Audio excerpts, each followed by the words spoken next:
Welcome back to school. Hello, Tibbetts families. Thank you so much for joining us virtually for this Welcome Back to School curriculum night.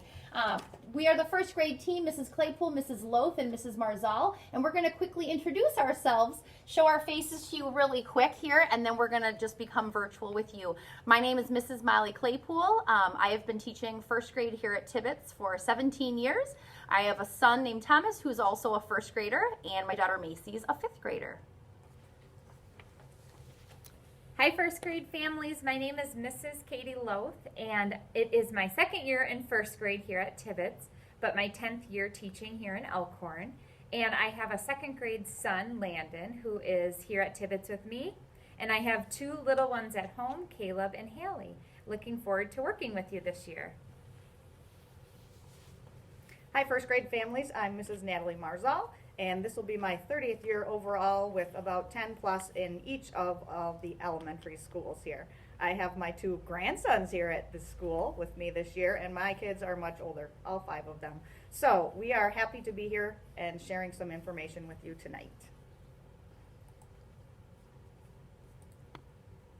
A day in first grade. As we arrive at school in the morning, we do our classroom routines, followed by the pledges, reader's workshop, followed by snack and our morning recess, win time, which is also called RTI time, math, followed by recess and lunch, language arts and writer's workshop time. We then have our specials in the afternoon, followed by a little more language arts and writing time, and we finish our day with science and social studies.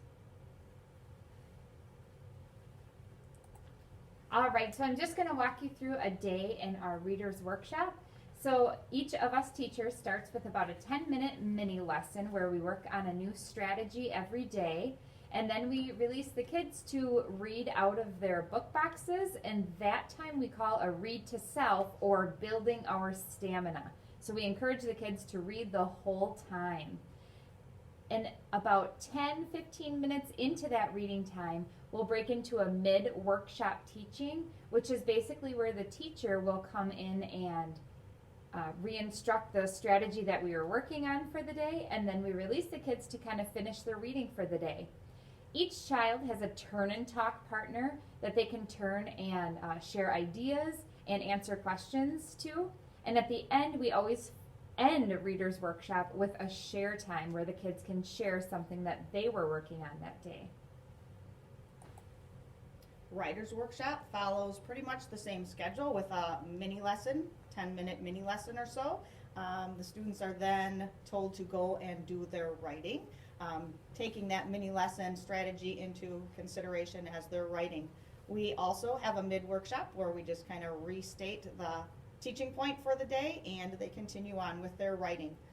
If we have time at the end, we do a little bit of share time with our writing. In our daily math instruction, we kind of follow the same format every day in our My Math program. The lesson begins with a launch activity, and this is just kind of a Common Core State Standard review that incorporates a little geometry, a little algebraic thinking, a little number and operations, and measurement and data. Then when we get into our math pages, we begin with Explore and Explain.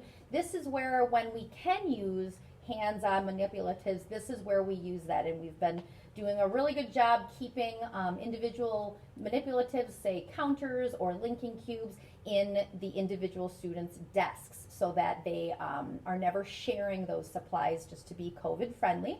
After that portion, we move into something called See and Show, which is a demonstration of the skill. Normally this is in a 30-second to 1-minute video format. Then we move to On My Own and problem solving. So as you've seen on some of those homework pages, the problem solving, the problems themselves contain a lot of words, and we don't expect first graders to be able to read those on their own, so we kind of make a math mess and do this whole group. So we encourage kids to write down, instead of just writing the answer, say, of 7, we want them to write down that 3 plus 4, say, equals 7, or even draw 3 shapes here plus 4 shapes here equals 7 and all. Then a lot of times we end with our On My Own portion, where students who feel like they can work independently and demonstrate their knowledge of that skill, they can do that. And if they need a little more time with the teacher or small group, then we're able to provide that as well. Math win time, we have 2 or 3 days a week based on the need that's currently happening. So we basically split up win time between reading and math, and the WIN in win stands for what I need. So during that time, we are differentiating instruction so that students are getting instruction specifically at their level. And we do this, we determine their level based on a lot of different data from different assessments that we do throughout the year. Now, typically we would rotate classrooms where students actually go into different first grade classrooms, but this year, to be COVID friendly, we just do the instruction in our own classrooms. Very similar to what Mrs. Loth mentioned, we also, about math win time, we also have a reading win time, and that is 3 days a week. Groups are formed very similar, but also stay within the classroom, and we tailor instruction to meet students' needs. Our science time, we work on Project Lead the Way, PLTW. This year we have a couple new units. One is called Designs Inspired by Nature and Living Things, Diversity of Life. Second trimester we'll work on animal adaptations and computer science. And third trimester, light and sound, and the sun, moon, and stars will be our topics. Each day the first graders have a specials block where they will rotate around based on which day they have the specials, but we have art, music, physical education, Ulvaeus, technology time, library, and guidance. All grade levels in Elkhorn Area School District have something called Power Standards. So last year we were referring to them as also essential skills. So if you've heard those before, they definitely are one of the same. But this year with Power Standards, we wanted to go over a few of the reading and language skills that we'll be really honing in on with your first grader. I won't read them all to you. Feel free to look at them as whenever you have time to do so. But for example, we're going to be teaching things and checking if each child eventually, as the school year progresses, know those digraphs. That first one, know the SH sound, CH, TH, and WH, and then can apply them with their reading. If I skip down a few more, reads words with one short vowel, like pig, can, hen, etc. If you continue on later in the school year, we read and teach how to read words with those long vowel teams, like the tricky AI and AY, when 2 vowels go walk and the first one does the talking. If you continue down, you'll see retelling a story from the beginning, the middle, and end. And of course, that last one, we're always looking to make sure students know those kindergarten fry words. We always assess those until we are proficient, and we'll continue to expose your child to all the first grade sight words this school year. How you can help your students at home in reading would be that 20 minutes a day at least reading. That can come from books in the bag, library books on the go, comprehension questions that we send home, reading bingo, the Book It program from Pizza Hut, daily sight word practice, no excuse spelling words. It's a purple list that was sent home. So all of those things will definitely help your students and help us out also. Mr. Frost, please call 1103. Thank you. Sorry for that interruption, families. As you know, we are in school, so those things happen. And just like the reading power standards, we also have math power standards. And just to kind of review a couple of them with you, we really try hard to help the kids master skip counting by 2s up to 30 and skip counting by 5s and 10s up to 100. And we find that that really helps them with their addition and subtraction facts once they have those things kind of mastered. And then we move on to, like I said, the addition and subtraction facts with sums and differences up to 12. And then we kind of work on the fact families where we are teaching the kids to recognize when addition and subtraction facts are related. We call that a fact family. We also do telling time to the hour and half hour on an analog clock, counting combinations of pennies, nickels, and dimes, looking at how many 10s and 1s are in a 2-digit number and looking at the value of a tens digit, and comparing two-digit numbers using a less than or greater than or equal to sign. Similar to what Mrs. Marzal had presented about empowering reading at home, we're also wanting to empower math at home. As you have seen some occasional math homework pages that come home, we're also sending home a yellow packet that is a math folder resource, so you can look and see things that we're working on here all school year.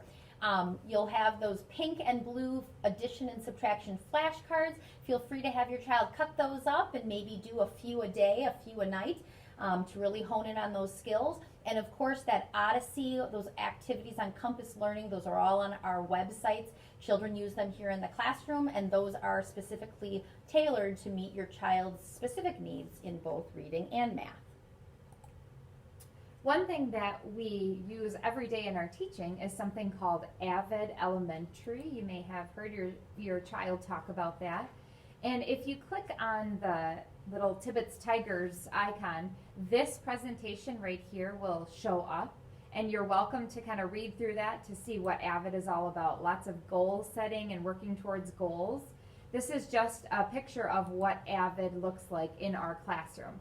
So you can see on the left there is a student working on something called a 2-column note. And that is basically where on one column you're, in this case, asking a question, and on the other column you're, in this case answering the question. So just teaching students how to organize their thoughts and organize their writing. On the right hand side you will see an Avid activity that we did in our classroom where the students were able to draw themselves ready to learn. So you can see that this student wrote, I don't give up, I follow directions, I Keep my feet quiet, don't look when others are, Talking. yeah. don't talk when others are talking. Yeah. So we try to help the students empower themselves to be ready to learn, do their best learning.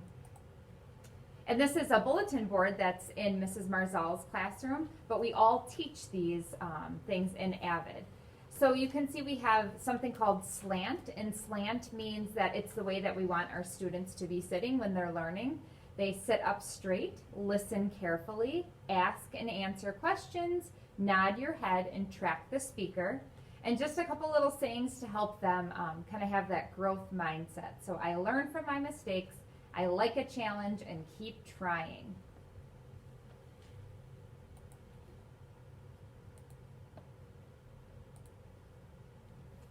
And here you have some links for you to check in with your students. If you click on your students' teachers class website, they'll all be familiar with the different Symboloos that we have and the different sites that they can visit when they're looking to do some learning at home.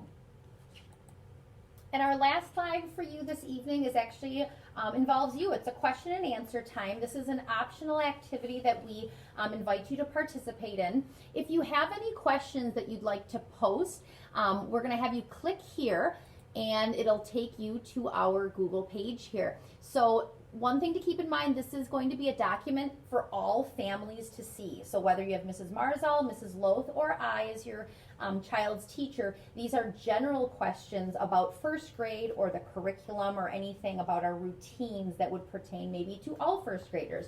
If you have a specific question about your child and anything specific for them, please maybe refrain from putting that question on here and instead contact your child's teacher via email or phone call.